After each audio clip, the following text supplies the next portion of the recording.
Digital arrest हा cyber फ्रॉडचा एक नवीन प्रकार लक्षात आलेला आहे। त्यामध्ये जो विक्टिम असतो, पीडित असतो, त्याला सर्वात प्रथम फोन कॉल येतो।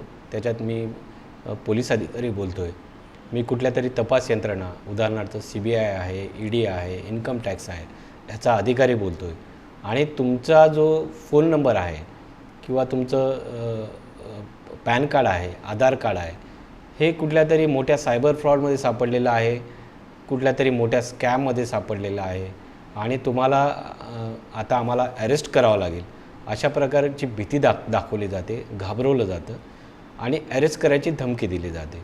आणि जर तुम्हाला याच्यातून वाचायचं असेल तर तुम्हाला आम्ही वाचवू शकतो, तुम्ही एवढे पैसे ह्या अकाउंटमध्ये जमा करा, आम्ही तुम्हाला याच्यातून बाहेर काढू, अशा प्रकारचं धमकी दिली जाते। ह्याला त्याच्यानंतर तुम्हाला व्हॉट्सअपवर मेसेजवर किंवा व्हिडिओ कॉलवर नोटीस दाखवल्या जातात सुप्रीम कोर्टाच्या, EDच्या, आणि तुम्हाला डिजिटल अरेस्टची एक नोटीस त्याच्यावर व्हॉट्सअपवर दाखवली जाते आणि विक्टिम घाबरून जातात की आता मला अरेस्ट होईल का।